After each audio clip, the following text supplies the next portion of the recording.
तो reason behind interrupt driven और program interrupt data transfer scheme is already clear, ठीक है ना। तो बेसिकली आप इंटरप्ट ड्रिवन में कॉन्सेप्ट क्या आया, we already have a concept that कि इंटरप्ट ड्रिवन में क्या होता होगा, because you already completed the process management, यानी प्रोसेस मैनेजमेंट में प्रोसेस स्टेट पढ़ लिए आप, शेड्यूलर भी पढ़ लिए होंगे। Yes sir. कितना तरह का शेड्यूलर होता है? 3 तरह का सर, short term and medium term. Out of these three scheduler, which scheduler is responsible for handling the particular interrupts? Sir, medium term scheduler. Medium term, sir. Medium term. Medium term, because long term scheduler is the job scheduler. So whenever your Yes, sir. process move from new state to ready state, that is the long term scheduler. Degree program. And short term scheduler is the CPU scheduler. So by the short term scheduler, your CPU is scheduled for the particular process according to a specific scheduling algorithm. Now the third one is the medium term scheduler. Medium term scheduler is the basically program which is responsible for handling the waiting state process, यानी कि जो process तो ये आपका basically क्या है, the programmed interrupt बोले या interrupt event, both are same. कभी कभी क्वेश्चन एग्जामिनेशन में इंटरप्ट इवेंट आएगा या प्रोग्राम्ड इंटरप्ट आएगा, दोनों का मतलब सेम ही है, प्रोग्राम्ड इंटरप्ट या इंटरप्ट इवेंट। तो द प्रोग्राम्ड, ठीक है ना, प्रोग्राम्ड की जगह यहाँ लिखिए asynchronous, the asynchronous data transfer scheme method keeps the track of CPU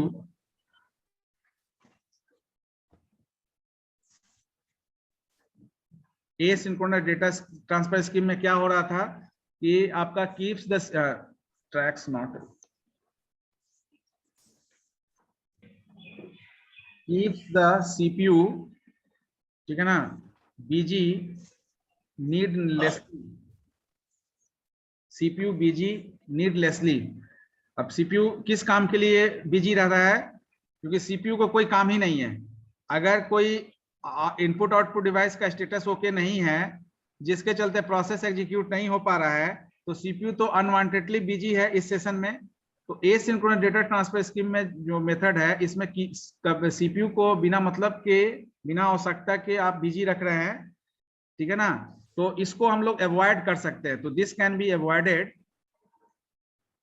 this can be avoided. कैसे अवॉइड कर सकते हैं, नीरज कुमार बताइए। avoided by using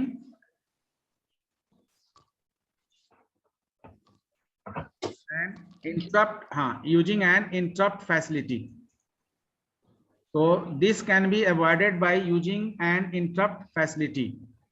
तो in this, यानी interrupt event में क्या होगा, तो in this method, इसको कलर चेंज करना,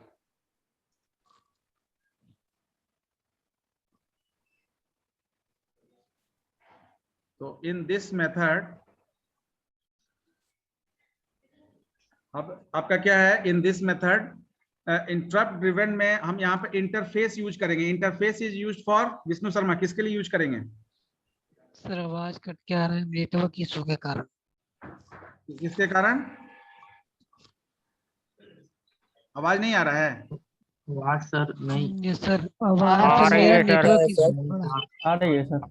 हाँ ज्यादा जोर से बोलने से फिर गला में खड़खड़ाहट होगा तो फिर और दिक्कत है, ठीक है ना? नहीं सर, तो मेरा नेटवर्क इशू है। हाँ, इसको क्या कर रहे हो जी? सब ड्राइंग करने का मन कर रहा है क्या जी? हैं? Yes sir. कौन है जी? रुको, तुमको फुल पेज देते हैं ड्राइंग करने के लिए अभी। ठीक है, पहले इसको डिस्कस कर लेते हैं, फिर ड्राइंग करवाते हैं। इसे इनपुट ऑपरेशन करवाइए। हाँ, तो यस करो ब्रो। तो बेसिकली आपका इस मेथड में एक्चुअली क्या होगा, हम इंटरप्ट, आपका जो इंटरफेस जो है ये मॉनिटर करेगा। इंटरफेस को यहाँ किसको कह रहे हैं, interface is your input output port, because input output port is used to connect the device with the system, and that is placed in between the CPU and that device. So in this method, basically in this method you can write the interface. अब ये interface, that is input output port, you can say interface यहाँ port के लिए लिख रहे हैं। तो in this method the interface unit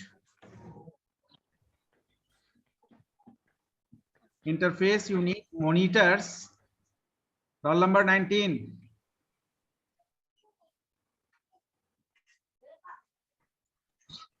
in this method the interface, that is input output port unit, monitors the input output device, ठीक है ना, to determine if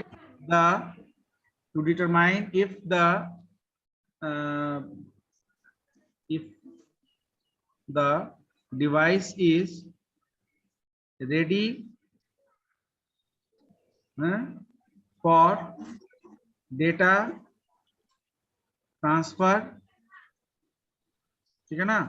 तो जितना समय आपका इंटरफेस उस डिवाइस को रीड करने में लगाएगा, उस समय में तो सीपीयू को कोई काम नहीं रहेगा। यही एक्चुअली प्रॉब्लम है सिंक्रोनस में, कि जितना समय में आपका जो है इंटरफेस मॉनिटर कर रहा था इनपुट आउटपुट डिवाइस के स्टेटस को बताने के लिए सीपीयू में, उस समय में सीपीयू जब तक स्टेटस उसको नहीं मिल रहा था, सीपीयू के पास कोई काम नहीं था, वो बिना काम का था। तो बिना काम का था, तो उस दौरान अगर उसको काम दे दिया जाए तो आपका कुछ तो प्रोसेस एग्जीक्यूट होगा, तो सीपीयू थोड़ा देर के लिए तो बिजी रहेगा। तो इन द मीन टाइम जब ये हो रहा है, तो उसी समय में सीपीयू को हम दूसरे काम में उलझा देंगे, ठीक है ना। तो इन द मीन टाइम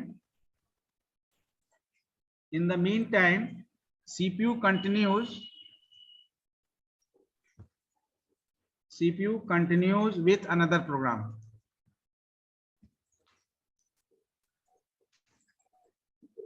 ठीक है ना। CPU continues with the other program, यहाँ पर आपका अदर प्रोग्राम प्रोसेस से रिलेटेड है। अदर प्रोग्राम का मतलब है कोई दूसरे प्रोसेस को वो एलोकेट करके उस पर वर्कआउट कर सकता है, जिस चीज को आप प्रोसेस स्टेट डायग्राम में पढ़े। इसलिए आपने मीडियम टर्म शेड्यूलर पढ़ा, ठीक है ना। मीडियम टर्म शेड्यूलर में रोल एंड रिस्पॉन्सिबिलिटीज जाना कि क्या रोल एंड रिस्पॉन्सिबिलिटी फुलफिल कर रहा है मीडियम टर्म शेड्यूलर। जब भी कोई प्रोसेस वेटिंग स्टेट में या सस्पेंडेड स्टेट में जा रहा है, तो उस केस को, उस पर्टिकुलर प्रोसेस को प्रॉपर्ली रीऑर्गेनाइज करने के लिए एक शेड्यूलर प्रोग्राम की जरूरत होगी। तो उसी के दौरान जैसे आपका हर प्रोसेस का एक पीसीबी जनरेट होता है, उसी तरह से हर इंटरप्ट का एक आईएसआर जनरेट होगा, इंटरप्ट सर्विस रूटीन। तो सीपीयू जब आपका ये प्रोसेस स्टेटस चेक कर रहा होगा इंटरफेस, तो उस समय सीपीयू को हम दूसरा प्रोग्राम एलोकेट कर देंगे, जिस प्रोग्राम को वो एग्जीक्यूट करेगा। Now the interface is here port, input output port. The interface unit, ठीक है ना, इशूज एंड इंटरप्ट, जिसको हम लोग पढ़े थे interrupt acknowledgement, interrupt request, INTR। तो the interface unit issues and interface interrupt, issues and interrupt क्या करेगा, इंटरप्ट सिग्नल, ठीक है। जैसे ही इंटरप्ट सिग्नल मिलेगा सीपीयू, ठीक है ना, CPU suspends the current task and involves a subroutine to handle the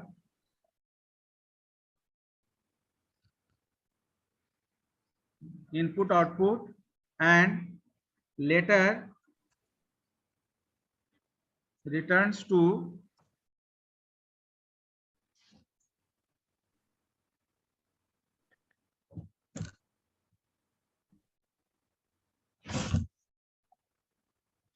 CPU suspends the current task and involves a subroutine to handle the input output and later returns to the task.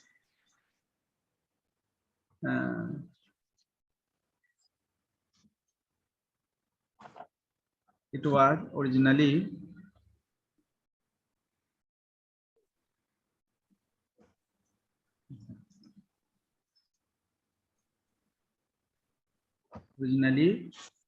processing. ठीक है, तो interface आपका क्या है, interrupt, मान लो interrupt का signal कब देगा, धीरेन्द्र कुमार बताइए तो, इंटरप्ट सिग्नल कब देगा इंटरफेस, इशूज कब करेगा इंटरप्ट? Yes sir. हाँ, कब कब कब इंटरप्ट सिग्नल देगा सीपीयू को? नहीं पता। कैसे नहीं पता है? तुम्हारा जो प्रिंटर काम नहीं कर रहा है, प्रिंटर अभी अटैच नहीं है, तो पोर्ट आपका बताएगा ना कि ये डिवाइस आपका रेडी नहीं है सर। तो डिवाइस रेडी नहीं है तो सीपीयू क्या करेगा, उस डिवाइस के लिए वेट करेगा कि जब रेडी होगा तब जो है प्रोसेस करेंगे। तो इंटरप्ट ड्रिवन का कॉन्सेप्ट में क्या था कि जैसे ही आपका एक रिक्वेस्ट जनरेट हुआ, यानी कि इंटरप्ट सिग्नल सीपीयू को मिला, सीपीयू क्या करेगा, करंट टास्क को सस्पेंड करेगा, जो आपका प्रोसेस वेटिंग स्टेट में चला गया। तो करंट आपका CPU suspends the current task and involves a subroutine to handle the input output. ठीक है ना, इनपुट आउटपुट को हैंडल करने के लिए आईएसआर आपको जो है इन्वॉल्व कर देगा, और लेटर बाद में returns to the task it was originally processing, यानी कि दूसरे प्रोसेस को यूज करेगा, उस दौरान वो एग्जीक्यूट करेगा, और रिटर्न कब होगा, जैसे ही इनपुट आउटपुट। यही चीज ना आप प्रोसेस स्टेट डायग्राम में बनाते हैं। Yes sir. आईएसआर का क्या बोले थे full form? Interrupt service subroutine, new interrupt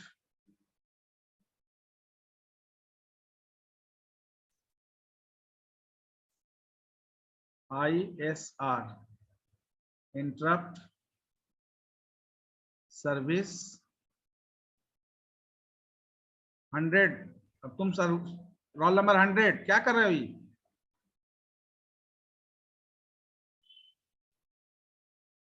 ठीक है, लिखने की कोशिश कर रहे हो तो बोल दो, उसी चीज को हम लिख देंगे जो तुम लिखना चाह रहे हो। इंटरप्ट सर्विस सबरूटीन, तो न्यू स्टेट से आपका रेडी स्टेट में कोई प्रोसेस जाता है, यहां से रनिंग स्टेट में प्रोसेस जाता है, और एक प्रोसेस है जो टर्मिनेट हो जाता है बिना कोई रिसोर्स इनकम्प्लीशन के। और जैसे ही कोई प्रोसेस इनपुट आउटपुट इवेंट के लिए वेट करता है, वेटिंग ये प्रोसेस आपका वेटिंग स्टेट में जाता है, ये स्टेट में चला जाता है सर। हाँ, जिसको आपका मीडियम टर्म शेड्यूलर हैंडल करता है। और ये प्रोसेस फिर से रेडी स्टेट में जाता है जैसे ही इनपुट रेडी आउटपुट स्टेट में जाता है। हाँ, इवेंट कंप्लीशन के बाद। ठीक है ना, तो एलोकेशन करता है, स्टेट को डिस्कस कर रहे हैं। ठीक है ना, और एक प्रोसेस है जो कभी भी डेटा जो आपका है स्वैप इन और स्वैप आउट होता है, वो स्वैप इन और स्वैप आउट का कॉन्सेप्ट कहाँ पर है, राउंड रोबिन टेक्निक पढ़े है ना? Yes sir. तो सस्पेंशन, हाँ, तो राउंड रोबिन में या ट्रैफिक सिग्नल को इमेजिन कर लीजिए, ट्रैफिक सिग्नल पर जाते हैं तो एक सर्टेन टाइम क्वांटम के बेसिस पर आपका स्विचिंग होता है, एक एरिया से दूसरे एरिया में स्विच होता है। तो उसमें टाइम क्वांटम फिक्स रहता है सर। वहां भी टाइम क्वांटम फिक्स रहता है अकॉर्डिंग टू रस, आपका जो रस है, व्हीकल्स मूवमेंट है, उसके हिसाब से। कहीं कहीं आप देखिएगा कि 15 सेकंड 20 सेकंड ही होगा, 12 सेकंड होगा, कहीं पर आपका 30 सेकंड होगा, कहीं आपका 1 मिनट का होगा। ठीक है ना, तो according to movement of the vehicles आप वहां प्रोग्राम करते हैं, that is also well programmed. Traffic signal is also programmed, वहां भी प्रोग्राम लिखा गया है कि कब आपका कितने सेकंड के डिले करने के बाद आपका प्रोसेस जो है सीक्वेंस चेंज करेगा। तो that is also written in the low level programming language, that program is also written in C language. ठीक है, जहां से हमारा जो है वो ट्रैफिक सिग्नल कंट्रोलर काम करता है, डिवाइस लेवल प्रोग्रामिंग है। तो ये जो पर्टिकुलर है, this is the work of the medium term scheduler. इसी चीज के लिए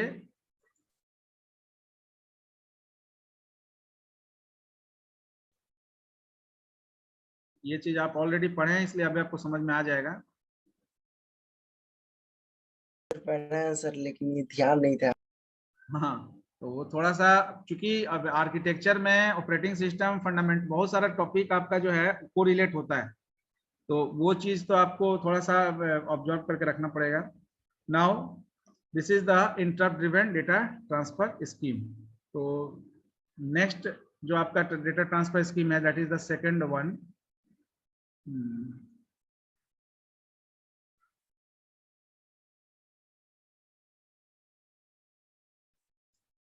that is the direct memory access. इससे रिलेटेड कल क्वेश्चन लास्ट क्लास में हम क्वेश्चन भी लिए थे, यानी कि the second one is the DMA, you can say DMA data transfer scheme. हाँ, जिसके लिए हमको डीएमए कंट्रोलर भी डिस्कस करना है। Yes. DMA data transfer scheme. Sir इसका कोई डायग्राम भी होता है क्या? हाँ बिल्कुल बिल्कुल। इसका बताइएगा जरा। इसका डीएमए का डीएमए कंट्रोलर डिस्कस करेंगे। डायग्राम डायग्राम तो एक बार बताए ही थे जी क्लास में। डीएमए का कहाँ होता है? अब के बाद बोले भी थे कि आप पूरा वो डिटेल बताएंगे भी। हाँ, वो तो डिटेल बताएंगे, डायग्राम डायग्राम डिटेल बताएंगे जब डीएमए कंट्रोलर डिस्कस करेंगे। वेरियस, इसके बाद हम लोग वेरियस कंट्रोलर डिस्कस करेंगे सिस्क और इसके पहले। तो वेरियस कंट्रोलर में memory controller, DMA controller, display controller, peripheral device और इंटरफेस जो भी आपका है वो सारा डिस्कस करके तब आपका सिस्क और इस, that is the last topic. And then we discuss the DOS commands, internal external जो भी है, जो आप ऑपरेटिंग सिस्टम में भी पढ़ रहे होंगे। तो बेसिकली जो डीएमए कंट्रोलर है वो हम लोग यहाँ देखिए, ये आपका 8086 प्रोसेसर है। सर वो बात पूछे सर। हाँ बोलिए। सर आपको कैसे पता चल जाता है कि हम लोग ऑपरेटिंग सिस्टम में ये पढ़ रहे हैं? क्या? सर आपको कैसे पता चल जाता है कि ऑपरेटिंग सिस्टम में लोग डॉस कमांड पढ़ रहे हैं? पता है, सब चलते रहता है, क्या हो रहा है, क्या कौन पेपर में क्या चल रहा है, सब पता चलता है। ठीक है गलती ना? तो मेरा भी सर, सब कैसे हमको तो नहीं बताते हैं। नहीं, नहीं, आपसे नहीं, जो पढ़ा रहे हैं आपके ग्रुप में डालते हैं, हम जैसे डालते हैं बाकी लोग भी तो डालते हैं ग्रुप में। ठीक है सर।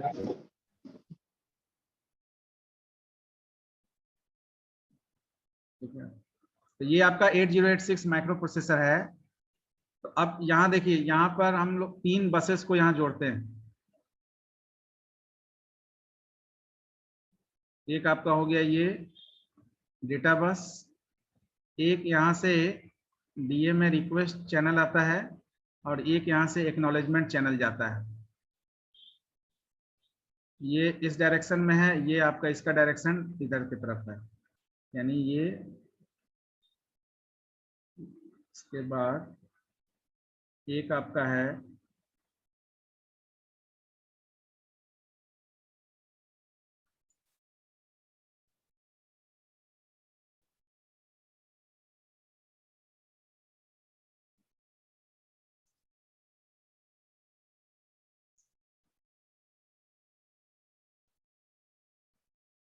ठीक है,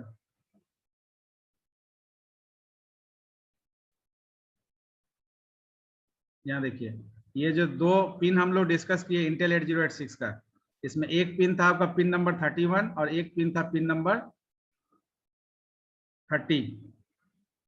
ठीक है ना? तो 31 और 30।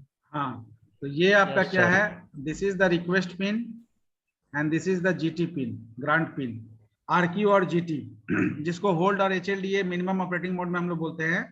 तो RQ is hold pin and GT is your HLDA pin. तो हाँ, ये आपका हो गया डेटा बस। बंद कर लो mic. Address bus and this one is the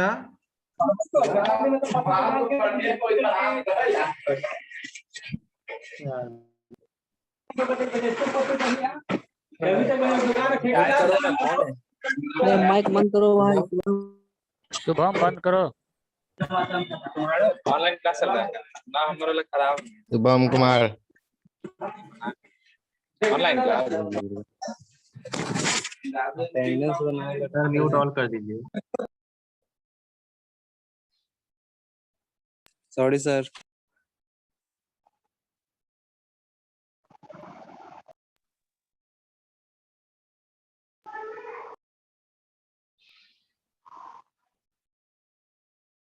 इसको हम लोग डिटेल में पढ़ेंगे, अभी केवल आप डीएमए समझने के लिए ये इसको देख लीजिए।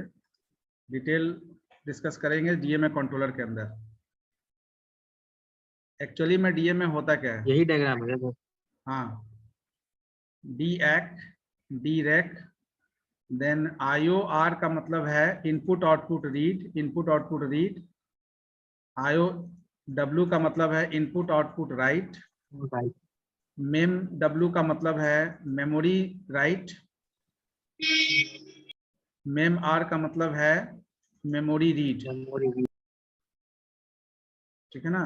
तो these are the control buses. अब ये जो 3 बसेस हम लोग देखे, डेटा बस यहाँ पे क्या, सिस्टम बसेस में,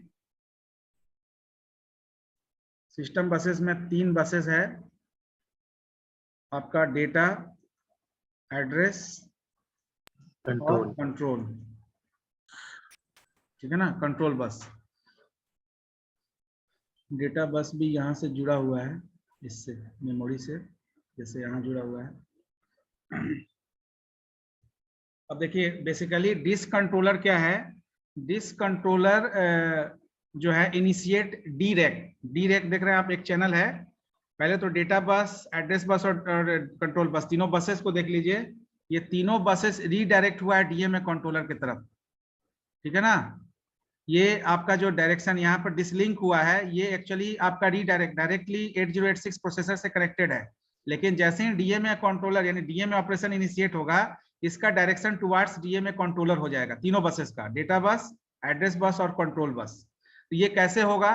तो सबसे पहले डिस्क कंट्रोलर आपका जो है ये रिक्वेस्ट इनिशिएट करेगा, DMA request, that is DREQ. तो ये जो डीरेक है, that is the DMA request is initiated by the disk controller and that request is for DMA controller. वो रिक्वेस्ट डीएमए कंट्रोलर से करेगा कि we need a DMA operation, direct memory access operation, and for that we need system buses. हमको data bus, address bus, control buses का जरूरत होगा, data को move कराने के लिए डेटा बसेस का जरूरत होगा। तो जैसे ही ये रिक्वेस्ट डीएमए कंट्रोलर को मिलता है, DMA controller uses that pin, जो पिन डायग्राम में हम लोग डिस्कस किए, HLDA और होल्ड पिन। तो hold is hold request and HLDA is the hold acknowledgement. तो by the help of that hold request, जिसको हम मैक्सिमम ऑपरेटिंग मोड में रिक्वेस्ट और ग्रांट पिन भी कहते हैं, RQ and GT। RQ stands for request and GT stands for grant. तो request and grant pin. Sir RQ में आ गया 30 पिन नंबर ना? हाँ, पिन नंबर 31, 30 नहीं 31। 31 आरक्यू और ग्रांट में 30। हाँ, ग्रांट होगा आपका 31, 30, हाँ 30। तो रिक्वेस्ट पिन 31 होगा ना? हाँ, तो यहाँ से जैसे ही रिक्वेस्ट आपका DMA disk controller DMA controller को भेजा, क्योंकि डीएमए कंट्रोलर आपका सिस्टम बसेस ऑर्गेनाइज नहीं कर सकता है, उसको परमिशन लेना होगा 8086 से। तो डीएमए कंट्रोलर इस रिक्वेस्ट को सबमिट करता है रिक्वेस्ट पिन के थ्रू 8086 को। अब हाँ सौरभ बोलिए। सर 11:27 टाइम हो गया सर, 11:30 में पक्सरो का क्लास है। ठीक है, अभी 30 नहीं ना हुआ है? यस सर, उसका सर का क्लास रहता है। सर ठीक है, तो 30 के पहले वाइंड अप कर देंगे, इसको पहले क्लोज करना है, इन बिटवीन ठीक है सर, रुकेंगे नहीं।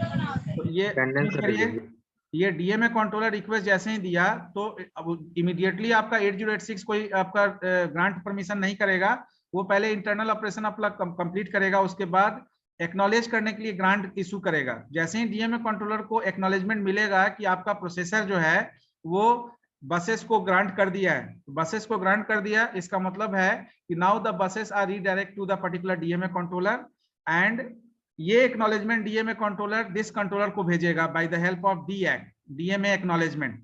जो एक्नॉलेजमेंट डीएमए कंट्रोलर को 8086 से ग्रांट पिन से मिला, उस एक्नॉलेजमेंट को ये डीएक पिन यानी कि इस पर्टिकुलर से दिस कंट्रोलर को ये नोटिफाई करा दिया कि now the DMA operation is initiated and you can utilize the buses to move the data from one location to another location, yani in between memory and peripheral data transfer occur. That is the DMA data transfer scheme.